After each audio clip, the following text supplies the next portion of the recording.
edirəm yaxşısınız və işləriniz qaydasındadır. Bugün sizinlə Vilnius Universitetindən videolar paylaşacağım. Hansı birlikdə həm kampus gəzəcəyik, həm Azərbaycanlı bir tələbə ilə intervyunu və onun fikirlərini izləyəcəksiniz, həm də mən sizə qəbul şərtləri, ümumiyyətlə universitet haqqında məlumatlar verəcəm. Gəlin başlayaq. Vilnius Universitetinin birçok kampusu var. Bu da onlardan biridir və bildiyim qədərilə ən qədəm kampuslarından biri buradır.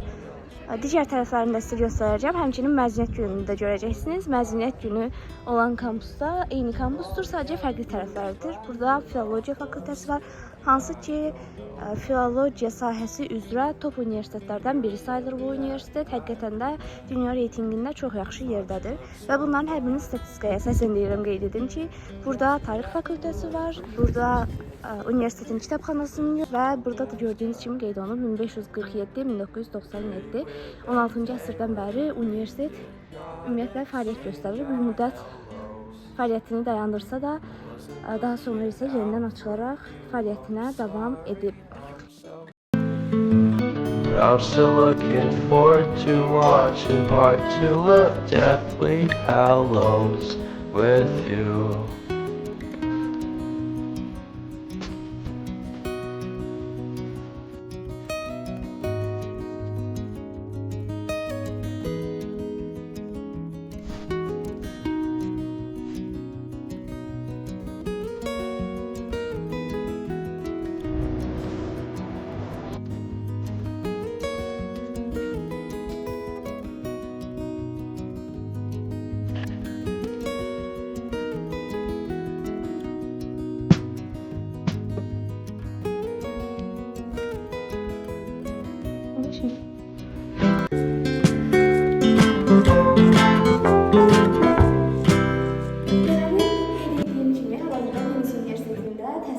Azərbaycanlı tələbə Nərminlə birlikdə ümumi verdiyiniz həm sualları cavablandıracağım, həm də sizə maraqlı ola biləcəyini düşündüyüm sualların cavablarını tapmağa çalışacağıq və xahiş edəcəm ki, həm müsbət, həm də mənfi tərəflərini bizə bildirsin ki, burada oxuyan tələbə olaraq buranın tələbə həyatı, təhsil keyfiyyəti, ümumiyyətlə niyə buranı seçməliyik, niyə seçməməliyik, nədən razıdır, nədən deyil, bunların hər birinin cavabını alaq. İndi isə söz Nərmindədir. İlk olaraq özünü tanıtmağını istəyirəm. Hal-hazırda nə edirsən? Ümumiyyətlə burada təhsilin hansı sahə üzrədir? Nə qədər vaxtdır burdasan? Hər kəsə salam, mənim adım Nərmin, 23 yaşım var. Litvada artıq 4 illik təhsil alıram. Bakalavr səviyyəsində təhsilimi Kaunas Texnologiya Universitetində dövlət idarəçiliyi üzrə bitirmişəm. Magistratura təhsilimi isə Litvanın ən top reytinqli olan universiteti, Vilnius Universitetində təhsil almaq qərarına gəldim və hal-hazırda master səviyyəsində marketinq və inteqra olunmuş kommunikasiya təhsili alıram. Ümumiyyətlə, hal-hazırda buradakı təhsildən razısanmı və sənin üçün müsbət və mənfi cəhətləri nələrdir? Hal-hazırda təhsildən çox razıyam, çünki mənim üçün ən önəmli mərhələlərdən biri o idi ki, master təhsilimdə işlə bərabər dərsimi bir yerdə oxuya bilim. Yəni, asanlıq səviyyəsi çox çətin olmasın və mənim sırf fakültetimdə, yəni ekonomika fakültetində və mənim ixtisasımda ola biləcəyi bir səviyyədədir. Yəni, mən bacarıram. Bizim fakültetdə çox tələbələrə uyğun və rahat bir təqvim hazırlayıblar. Harada ki, elə bil ki, dərslər həftədə 2 və yaxud da 3 dəfədir və dərslər saat 5:45-də, yəni işdən çıxıb dərsə gedirsən və çox rahatdır. Bir də ki, ən əsas və deyərdim ki, faydalı tərəflərdən biri odur ki, master təhsilinin dərslərinin hər biri 1 ay müddətində davam edir və 1 aydan sonra başqa dərsə başlayırsan. Yəni ki, çox da beynin qarışmır dərslər arasında və asanlıqla bir dərsi bitirib o birisi dərsə keçid edə bilirsən. Ona görə də fokus daha çox yaxşı olur və deyərdim ki, keyfiyyətli məlumat ala bilirsiniz. Ümumiyyətlə, Litvada oxumağı seçmə səbəbin nə idi? Həm bakalavru, həm də sonra davamında masteri. Əslində Litvaya mən ilk öncə Erasmus tələbəsi kimi gəlmişəm. Daha öncə Erasmusa gəldim və yəni 4 il əvvəl Erasmusa gəlmişdim. Mən əvvəllər Ada Universitetində təhsil alırdım. Erasmusa gəldikdən sonra mən buranı çox bəyəndim. Dərslərini, həyatını və çoxlu dostluqlar əldə etdim.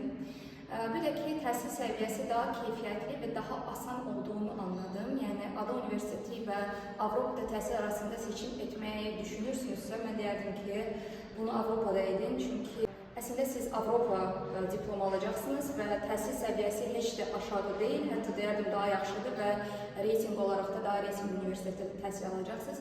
Və bunu düşünərək mən təhsilimi transfer etdim. Ona görə bakalavra bitirdim Kaunas Texnologiya Universitetində, sonra isə mastera gəldim Vilnius Universitetinə. Əla, həm Azərbaycan təhsilini, həm Litvada təhsili və iki fərqli universitet təhsili görmüş biri olaraq bu universitetləri necə müqayisə edərsən? Çox yaxşı sualdır. Azərbaycanda universitetdə daha çox deyərdim ki, professorlar və tələbələr arasında iyerarxiya var, yəni daha çox sənə uşaq kimi baxırlar. Amma burada, yəni mən sənin müəlliminəm, sən isə uşaqsan. Bu rəftardadılar, amma burada Avropada deyərdim ki, daha çox bizə kollega kimi yanaşırlar. Yəni müəllimlər gələ bilər ki, hi dear colleagues.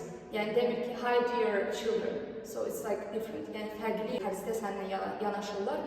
Bir də ki, ona deyərdim ki, daha belə açıq ünsiyyət var aramızda buradakı professorlarla. Məsələn, Azərbaycanda bir baryer var idisə, nədənsə qorxurduqsa, burada rahat şəkildə nə istədiyimizi, nə düşündüyümüzü deyə bilirik. İkinci tərəfdən o da bir şey də qeyd edim ki, Avropada təhsilin ən yaxşı tərəflərindən biri odur ki, praktiki cəhətdən məlumat alırsınız və bu çox yaxşıdır, çünki buna görə iş bazarında daha yaxşı praktiki, həm də teoretik bacarıqlarınızı kombin edə bilirsiniz. Bu təbii ki, çox gözəl bir şeydir. Amma Azərbaycanda isə bu biraz limitli şəkildədir, çünki praktikaya deyil də daha çox nəzəriyyə fokus daha çoxdur, belə deyim. Sırf Vilnius Universitetindən danışsaq, buradakı fərqlər nələrdir? Yəni, səncə Kaunas'ı mı seçmək lazımdır, universitet olaraq seçim etmək istəyən şəxslər, yoxsa Vilnius Universitetini? Çox gözəl sualdır, belə deyək. Birincisi, niyə Vilnius Universitetini seçmək istəyərdim və yaxud da başqa bir insanlar seçmək istəyərdi? Çünki reyting olaraq Vilnius Universiteti daha üst reytingdədir, yəni Litvanın ən birinci reytingi olan universitetidir. İndi ikinci məsələ var. Məsələn, əgər siz IT üzrə oxumaq istəyirsinizsə, informasiya texnologiyaları üzrə oxumaq istəyirsinizsə, daha texniki fənləri daha yaxşı anlayırsınızsa, məsələn, fizika, nanotexnologiyalar, mühəndislik, belə sahələrə daha çox yönümlüsünüzsə, ona görə mən düşünərdim ki, daha çox texniki olan universitetlərə müraciət edin. Məsələn, Kaunas University of Technology ya da ki, Vilnius Gediminas Technical University. Bunların ikisi arasında deyərdim seçin. Amma ki, o demək deyil ki, Vilnius Universitetində texniki fənlər yoxdur. Burada da təbii ki var. Sadəcə belə düşünün də, Bakı Dövlət Universiteti elə bir ki, Vilnius Universitetidir. Məsələn, UMEK və yaxud da Bakı Ali Neft Məktəbi, KTU və yaxud da Vilnius Gediminas Technical University. Yəni daha çox specialized onlar, amma Vilnius University daha çox belə böyük və ən çox tələbəsi olan universitetdir. Amma ki, Vilnius Universiteti təbii ki də daha çox faydalı və daha böyük universitet olduğu üçün daha çox hüquqda layihələr tələbələrə suna bilər.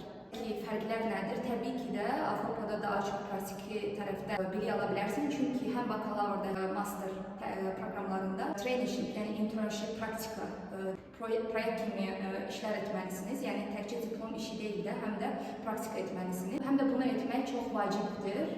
Yəni universitet tərəfdən vacib şəkildə etməli olduğunuz şeydir. Yəni buna qaça bilməlisiniz. Ona görə siz istəsəz də, istəməsəz də öyrənirsiniz praktiki tərəfdən biliyi. Ən böyük fərqi budur deyərdim. Bizə qısa şəkildə dərs sistemi haqqında məlumat verə bilərsən? Hansı formada olur? Təbii ki, Vilnius Universitetində iki tərzdə, yəni iki sistemdə onlayn və offline şəkildə dərslər olur və bunu siz artıq web saytda öz fakultetinizə müraciət edəndə, öz majorinizə müraciət edəndə görürsünüz. Məsələn, mən bilirəm Vilnius Universitetində Human Resources, yəni insan resursları fakültəsi master üçün onlayn şəkildə də oxunula bilər. Amma ki, məsələn, mən oxuduğum sırf proqram, Master in Marketing and Integrated Communication, mən oxuduğum proqram universitetdə olmalısınız, əyanidir. Bəzi dərslər, əgər müəllimlərlə danışsaz, bir-ikisi falan, bəlkə kömək edə bilərlər, desəniz ki, işimiz çoxdur, falan filan. Yəni, anlaşmaq olar, belə deyim. Amma zaten dərs həftədə 2 dəfə, yaxud da maksimum 3 dəfə olduğu üçün zaten çətinlik çəkmirsiniz. Belə, amma yəni hər iki cürə də təhsil proqramları var və bunu müraciət edəndə siz artıq özünüz görürsünüz veb saytda ki, bu onlayn şəkildə olacaq təhsil, yoxsa offline şəkildə və beləcə də seçə bilərsiniz. Həm bakalavra, həm mastera daxil olarkən göstəricilərin necə idi? Deməli, mən bakalavr təhsilimi ilk öncə dediyim kimi Ada Universitetində oxumuşam və mən pul ödəyirdim Ada Universitetinə. Mən 530 bal toplamışam. toplamışdım DİM ekzamenindən. O vaxtı 2020-ci il idi, səhv eləmirəmsə. Mən ilk kurikulum olan proqramın məzunuydum və bizim üçün çox çətindir. Hətta mənim yadımdadır ki, həmən ildə demək olar ki, 650-dən çox, 630-dan çox bal yığan olmamışdı və o vaxta baxanda mən yaxşı bir bal toplamışdım. Amma yenə də çatmırdı mən Ada Universitetində pulsuz oxumağıma. Və mən Ada Universitetində özümə bir kriteria qoydum və bir məqsəd qoydum özümə və məqsədim o idi ki, mən bura pul ödəsəm də hər ay, hər semestr mən pulsuza düşəcəm və stipendiya düşəcəm və bu məqsədimə çatdım. Çünki universitetdə çox yaxşı oxuyurdum və hər semestr mən rektor təqaüdü alırdım. Ona görə heç bir pul ödəmirdim odaya. Və mənim göstəricilərim çox yaxşı idi. Adada elə bir GPA sistemi 4 üzərindəndir. Məndə isə 3.7 idi, səhv eləmirəmsə GPA. Tələbə mübadiləsi, Erasmus Plus tələbə mübadiləsi proqramı ilə gəlmişdim Kaunas University of Technology və sonra transfer edəndən sonra KTU-nu, yəni Kaunas University of Technology-ni mən orada isə 10 üzərindəndir GPA sistemi, 9.4-lə bitirdim. Və beləliklə Masters State Scholarship-ə müraciət elədim. Onu da qazandım. Ona görə Master'ı da artıq indiki zamanda pulsuz təhsil alıram və hər ay təqaüd qazanıram. Təqaüdün məbləği 550 avro idi, amma son aylarda onun da qiymətini qaldırdılar. Çünki biraz Litvada qiymətlər oynadığı üçün, yəni ekonomikada və bazarda onu da qaldırdılar 700 avroya. Yəni ayına 700 avro qazanıram və təhsil üçün pul ödəmirəm. Belə, yəni nəticələrim belə idi və hazırda da çalışıram ki, ortalamamı yaxşı tutum və bütün tələbələrə də təbii ki də bunu çox şiddətlə tövsiyə edirəm. GPA-lərini, ortalamalarını yüksək saxlasınlar, çünki beləliklə onlar da oradan da yaxşı bir stipendiya ala bilərlər və pulsuz təhsil də ala bilərlər. Bu hissədə gürültülü alqış səsləri həqiqətən də çox qürur vericidir bunları eşitmək. Çox sağ olun. Bəs dil bacarıqlarından danışsaq, dil sertifikatın var idimi? Hansını almışdın? Ümumiyyətlə universitetin tələbləri nələr idi? Deməli, mən Ada Universitetində oxuduğum üçün və mən Ada Universitetində dil biliyi lazım olduğu üçün IELTS sertifikatı almışdım. Mənim yadımdadır ki, IELTS sertifikatı almaq mənim üçün çox çətin bir şey idi. Çünki mən bu qərara 2 ay öncə, yəni may ayında falan düşündüm ki, mən IELTS sertifikatı almalıyım. Yəni 2 ay ərzində mən ancaq məktəb dilində IELTS-ə hazırlaşdım və aldım. Düzü çox da əla deyildi overall pointim, yəni 6.5 idi deyəsən, amma təbii ki də müəllimim daha çox gözləyirdi, amma elə oldu. Amma sizə yəni Avropa üçün 5.5 və 6 kifayətdir IELTS balı olaraq kumulativdən söhbət gedir. Təbii ki, bu meyarlar universitetdən universitetə dəyişir, amma bildiyim qədərilə Vilnius Universitetində 6 keçid balıdır dil biliyi üçün. Burada bölürəm. Bəzi fakültələr var ki, onlarda 6-5 tələb edir. Onu da universitetin saytından mütləq yoxlamaq lazımdır. Bir də belə bir şey ola bilər ki, məsələn, bakalavrda 5.5 istəyib, masterda 6.5 istəyə bilərlər. Çünki masterda daha elmi nəzəriyyə oxuyursunuz və təbii ki də dil biliyi çox önəmlidir masterda. Bakalavrda isə 5.5, 6 ortalama bal yetərli sayılır. İstəyirəm tələbə həyatından danışaq. Ümumiyyətlə Litvada tələbə həyatı necədir və həm hər iki təhsil dərəcəndə də dərsdən sonra nələr edirdin? Ümumiyyətlə digər tələbələr necədir, insanların yanaşması necədir sənə qarşı, ümumiyyətlə xaricilərə qarşı, eyni zamanda da ümumiyyətlə şəhər həyatı. Çox gözəl sualdır, yəni çox danışardım bu haqda. Mən bakalavrımı çox dolu keçib. Dediyim ki, mən Erasmusa gəlmişdim və yəni mənim 3 il yarım hətta deyəsən, Kaunas şəhərində keçibdi və mən yataqxanada qalırdım, tələbə yataqxanasında və şiddətlə hər kəslə Avropaya ilk gələndə yataqxanada qalmasını məsləhət görürəm. Sual gəlir, niyə? Çünki siz mülkünüzü dəyişirsiniz, siz fərqli ölkədəsiniz və istər-istəməz nə qədər sosial bir insan olsanız belə siz depressiya hiss edə bilərsiniz. Ona görə doğrudan da şiddətlə tövsiyə edirəm ki, yataqxanada qalasınız. Çünki yataqxanada ətraf mühit çox yaxşıdır və tələbələr hamısı bir-birinə kömək etməyə çalışır. İkincisi, niyə yataqxanada qalmanızı məsləhət görürəm? Daha ucuzdur təbii ki də. Mən yadımdadır ki, mən Kaunasda qalanda yataqxanaya 130 avro ödəyirdim. Amma evə isə məsələn Kaunasda həmən vaxtda 300 avro ödəyirdim. Yəni 2 dəfə daha az pul ödəyirdim. Və şəraiti də yaxşı gəldim. Oradan da çox yaxşı şəraitim var idi. blok otaqda qalırdım, otaq yoldaşım var idi və elə bil ki 4 nəfər bir blokda qalırdıq və hamam otağını işlədirdik biz 4 nəfər. Yəni mən bilirəm ki, çox yataqxanalarda ən böyük problemlərdən biri odur ki, məsələn, bütün koridor 15 nəfər bir hamam işlədir və bu təbii ki də çətin bir şeydir. Əsasən əgər qızsınız, çox diskomfort ola bilər sizin üçün. Çalışın belə yataqxanalar tapın, amma bunun üçün də müraciət edəndə mütləq və mütləq öz müraciətinizdə qeyd edin ki, yataqxanada qalmaq istəyirsiniz. Çünki çox tez bitir yerlər. Ona görə yataqxanada qalmanızı məsləhət görürəm. Amma ki, birdən də yataqxanada qala bilmədiniz, burada co-living deyə yerlər var. Co-living nədir? Məsələn, dormitory, yəni yataqxana kimi konseptdə bir yerlərdir. Sadəcə qiyməti biraz daha bahadır. Məsələn, 50 avro və yaxud da 100 avro daha bahadır. Üçüncü option, bu da alınmadısa sizdə, təbii ki, ev götürə bilərsiniz. Öz yoldaşınızla götürsə daha ekonomik gəlib çıxa bilər.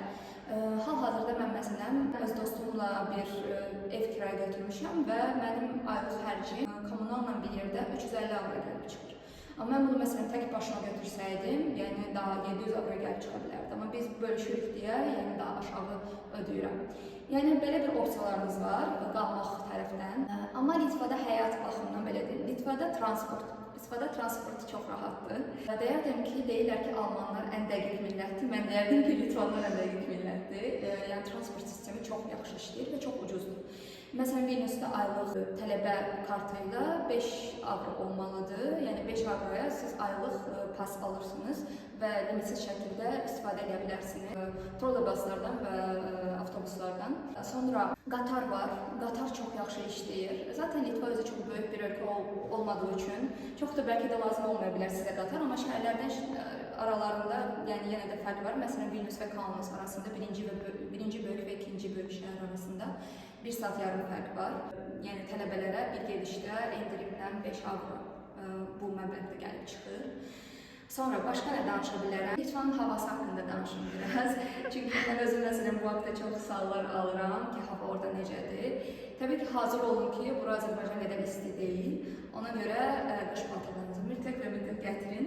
Nə qış paltarınız varsa yığın gətirin. Və deyərdim ki, amma yayları çox gözəl keçir, yayları çox sərin keçir, günortalar isti olur, axşamlar da çox sərin, yəni yayı çox bəyənəcəksiniz burada. Sonra Vilnius və Kaunas, hər iki şəhərdə yaşadığım üçün hər iki şəhər çox yaşıllıqdır. Əgər siz rahat, başınız ağrımayan, sakit bir həyat tərzi istəyirsinizsə, Litvaya gəlin deyərdim. Litvanlar əslində çox sərt görünsələr belə, onların dillərində biraz danışsanız, əgər biraz öyrənsəniz, yəni A1, A05 dərəcəsində bilsəniz belə, salam, çox sağ olun, sabahınız xeyir, gecəniz belə sualları öyrənsəniz, onlar sizi orada da çox sevəcəklər. Dil isə mən özüm hal-hazırda 3 dil istifadə edirəm. Günlük kommunikasiyada Litvanlarla rus dili 40 üstü yaşlı insanlarla hər kəs rus dilini bilir. Hətta bəzən 30 və 20 yaşlarda insanlar da görə bilərsiniz. Sonra ingilis dilini 20 və 30 üstü insanlar bilir, hamı danışır, heç bir problem yoxdur ingilis dilində. Çünki məsələn mən bilirəm ki, İspaniyada və ya İtaliyada gedən insanlar təhsilə çox əziyyət çəkirlər, çünki lokal insanlar ingilis dilini bilmirlər. Amma Litvada belə bir şey yoxdur, yəni insanlar da orada da hamısı anlayır ingilis dilini. Və Litvan dili biraz da olsa öyrənmişəm, sizə də məsləhət görürəm ki, gəlir-gəlməz Litvan dili kurslarına yazılasınız. Çünki bu çox faydalıdır, inteqrasiya üçün çox faydalı bir şeydir deyərdim ki. Və lokal insanlarla kommunikasiyanı daha rahat edə bilərsiniz, əgər bir-iki söz anlasanız. Belə və universitetlər öz koordinatorlarınızdan daxil olduqdan sonra öz koordinatorunuza müraciət edib öyrənə bilərsiniz ki, məsələn, universitetdə internasional tələbələr üçün dil kursları varmı, yoxmu? Mən bildiyim qədərlə, məsələn, Vilnius Universitetində pulsuzdur bu və pulsuz mən məsələn götürmüşəm. Mən Kaunasda götürmüşdüm düzü, amma bilirəm ki, Vilnius Universitetində də var. Belə, dil bilgiləri də bu qədər. Yemək haqqında bəlkə danışım, biraz supermarketlər. Deməli, hər cürə ət var burada. Yəni, o haqda narahat olmayın. Bazaları belə var. Yəni, rahatlıqla istədiyiniz bütün produktu tapa bilərsiniz. Mən, məsələn, özüm Çexiyada Erasmus eləmişəm. Çexiyada mən çox əziyyət çəkirdim produkt tapmağa. Çünki bildiyim qədərlə onlar çox donuz yedilər və toyuq və mal əti tapmaq mənə çox çətin idi orada. Amma Litvada hər cürə ət var və rahatlıqla tapa bilərsiniz. Qiymətlər isə mağazalarda deyərdim ki, Avropanın ən münasib qiymətlərindən biridir. Məsələn, mən 50 avro bazarlıq edib bir həftəyə yola verə bilirəm. Bəzən təbii ki də bayırda da yeməyə çalışıram, fərqli yeməklər. Amma belə. Sonra məsələn biraz danışaq bilərik kofe qiymətlərindən. Çörək 1-2 avro arasıdır, kofe 2-3 avro arasıdır. Yəni deyərdim ki, hətta Azərbaycanda kofe daha bahadır, nəinki Litvada. Belə. Sonra şəhər haqqında danışaq. Vilnius çox internasional şəhərdir. Həddindən artıq eventlər, həddindən artıq tədbirlər var. Quizlər, internasional tələbələr üçün sosiallaşa bilərsiniz orada. Çoxlu muzeylər var, çoxlu konsertlər. Yəni hətta deyə bilərdim ki, ayda azı 2-3 dənə public konsertlər var da burada. Bu da deyərdim ki, doğrudan da çox yaxşıdır, çünki heç bir pul vermədən özünüzü konsertin içində bulursunuz. Yəni belə, çox ki, inkişaf edib bu baxımdan sırf Vilnius şəhərində. Bir də qeyd etdin ki, işləyirsən artıq burada. İş tapmaq rahatdır, çətindir, nədən asılıdır? Ümumiyyətlə dərslə paralel aparmaq necədir vəziyyət? Bu barədə bu haqqda məlumat verə bilərsən? Bir də ümumiyyətlə işləmək bakalavr dövründə də mümkündürmü? Bəli, mən özüm bakalavrda başlamışam işləməyə və bakalavr ərzində mən 3 dənə praktika etmişəm və fərqli yerlərdə eləmişəm praktikalarımı və son semestrdə mən artıq başladım full time işə. Bu etdiyim praktikalar hansı ki 2-ci kursda, 3-cü kursda etmişdim. Onlar yəni part time işləridir. Amma sonra artıq full time keçdim çünki anladım ki, artıq iş lazımdır işləmək və pula ehtiyac var idi. Və əslində sizə deyim, mən iş axtarmadım çox da. İş məni axtardı və tapdı. Necə oldu? Mən LinkedIn başladım çox aktiv sürətdə istifadə etməyə. Bilirəm ki, Azərbaycanda da son illərdə bu çox yayılıbdır. Yəni LinkedIn üzərindən iş axtarmaq və tapmaq. Bu Avropada da belədir, xüsusilə Litvada. Mənim iş tapmaq prosesim çox maraqlıdır. Qısa bir hekayə danışım. Bir dənə audio eventə qoşulmuşdum LinkedIn-də, siyasətlə bağlı. Və həmin audio eventdə, audio tədbirdə, LinkedIn-də menecerim speaker idi və o danışırdı. Sadəcə o tədbir bitəndən sonra o audio tədbir mən üçün sadəcə maraqlı idi və mən tədbirdə iştirak eləmişdim. Yəni bir iştirakçı olaraq. Və mən tədbir bitəndən sonra öz menecerimə follow atdım LinkedIn-də. Ondan sonra 2 gün sonra məndə isə LinkedIn-də var idi open to statusu. Baxıram ki, mənim menecerim mənə yazıb ki, biz sosial media meneceri axtarırıq bu dəqiqə və sizin profilinizi çox bəyəndik, çox gözəl praktikalarınız oldu Litvada və Azərbaycanda da həmçinin. Və beləcə də mən bu insanla görüşdüm və mənə yəni bir həftə ərzində test verdilər, etdim və işi qazandım. Beləcə də artıq 2 ilə yaxındır eyni kompaniyada marketing meneceri olaraq işləyirəm. Və istədiyim bir işdir və çox razıyam. Ümumiyyətlə isə Litvada iş axtarmaq və tapmaq deyərdim ki, çox da çətin deyil. Çünki Litvanın əhalisi çox deyil. Ona görə onlara bilikli insan lazımdır və əsasən də ən çox işləyərdim ki, IT və texnologiya. Yəqin ki, Baltics'i araşdırmışsınızsa bilirsiniz ki, Baltics'də texnologiyalar çox inkişaf edir. Ona görə burada IT, programming, development, UX, UI, yəni bu statusda DevOps, Data Engineer, Data Analyst, hətta Finance və deyərdim ki, bu sahələrdə çoxlu fürsətlər var. Sırf texnologiya, banking, finance, hətta marketinqdə çətin olsa belə, çünki dil bacarıqlarını istəyirlər. Texnologiyalar sahəsində daha asandır iş tapmaq. Çünki marketinq sahəsində az da olsa siz Litvan dili biliyini istəyirlər. Düzü mən məsələn mən işlətmirəm Litvan dilini və məndə istəmirlər işdən, çünki əsas dil ingilis dilidir məndə işdə. Amma çox kompaniya bilirəm ki, Litvan dilini də istəyirlər. Ona görə sırf marketinq haqqında danışsam deyərdim ki, Litvan dili bir çox işdə məndədir, yəni vacibdir. Amma analitika deyərdim, finance, banking, compliance, IT support ən asan, yəni iş tapa biləcəyim sahələrdən biri deyərdim ki, supportdur, customer support, IT support, yəni tanıdığım çox Azərbaycanlı bu sferadan başlayıblar və bu sferadan başlayıb məsələn gediblər AI engineer, data science, professional bir karyeralarını bu sahədən sonra başlayıblar. Yəni iş tapmaq çətin deyil. Təbii ki, insan özündən çox şey asılıdır. Çoxlu müraciət eləməlisiniz və axıra kimi getməlisiniz. Belə. Tanıdığın Azərbaycanlılar qeyd etdin. Bildiyin qədərilə ümumiyyətlə burada Azərbaycanlılar çoxdur. Yəni buranı bəyənən, burada qalmaq istəyən, ümumiyyətlə burada fürsət tapan. Bəli, Azərbaycanlı Litvada çoxdur. Bildiyim qədərilə Polşa qədər deyil. Çünki mən bilirəm ki, Polşada da yaşayır çox Azərbaycanlı var. Hətta bəzən deyirlər ki, Varşava 2-ci Bakıdır. Amma Vilniusda var Azərbaycanlı, amma Polşa qədər deyil. Və burada Azərbaycanlılar yəni bir-birlərini çox tanıyırlar və əlaqədə olmağa çalışırlar. Hətta bizim Azərbaycan səfirliyi 28 may Respublika günü münasibəti ilə tədbirlər keçirir və biz orada yəni bütün tanıdığım Azərbaycanı hər il orada görürəm. Sonra bizim diasporamız var, Novruz şənliyi tədbirləri keçirir. Yəni Azərbaycanlılar Litvada bir-birlərinə çox mehribandır. Yəni deyərdim ki, Azərbaycanı az deyil və tanıdığım hətta çox Azərbaycanı burada oxuyub və oxuyandan sonra işləməyə qalıb. Yəni o deməkdir ki, onlar bəyəniblər bu ölkəni və burada qalıblar, həyatlarını burada davam etmək istəyirlər. Yəni bu deyərdim ki, yaxşı bir identifikasiyadır yəni. Elədir. Son olaraq universitet haqqında, Litva haqqında nə demək istəyərdin? Əslində Litva mənim üçün çox doğmadır. Yəni ikinci vətənim kimi hətta sayıram artıq çünki 4 ildir buradayam. Əgər xaricdə büdcənizə uyğun, əgər büdcəniz çox deyilsə, büdcənizə uyğun, amma yenə də keyfiyyətli bir təhsil axtarırsınızsa, onda Litvanı seçin deyərdim. Əslində mən Vilnius şəhərini daha çox bəyənirəm, çünki daha çox beynəlxalqdır, beynəlxalq millətlər daha çoxdur. Təbii ki, Kaunasda tələbə şəhəri kimi tanınır, oranı da məsləhət görərdim, amma mən şəxsən ürəyimə daha çox Vilnius yatır. Amma Kaunasda daha belə balaca şəhərləri sevirsinizsə, daha belə cozy şəhərləri sevirsinizsə, Kaunasa da gedə bilərsiniz. Həm belə. Çox təşəkkür edirəm qəbul etdiyin üçün təklifi və həqiqətən də çox detallı, səmimi şəkildə bütün məlumatları qeyd etdiyin üçün. Əminəm ki, bir çox insan üçün çox faydalı olmuş olacaq. Belə. Rica edirəm, mənim üçün də xoş idi. Çox sağ olun. Gəlin indi isə Vilnius Universitet və kitabxanalarına baxaq. Bura isə universitetin kitabxanasıdır və burada müxtəlif dillərdə kitablar tapa bilərsiniz.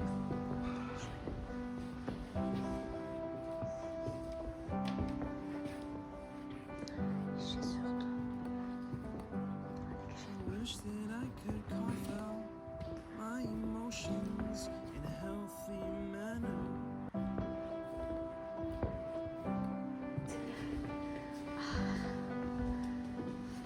Wow.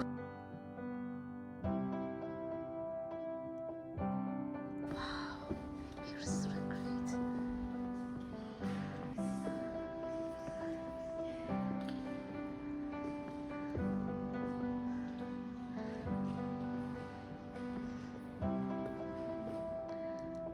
Muhteşem ötesi.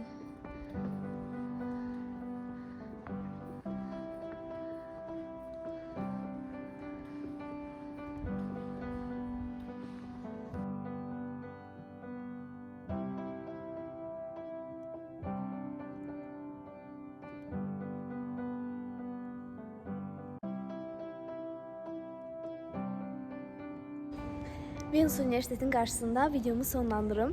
Həqiqətən də buradan bir daha Nərminə çox təşəkkür edirəm. Yəni mən videonu izləsəm çox faydalı və eyni zamanda mənim də öyrəndiyim yeni məlumatlar oldu.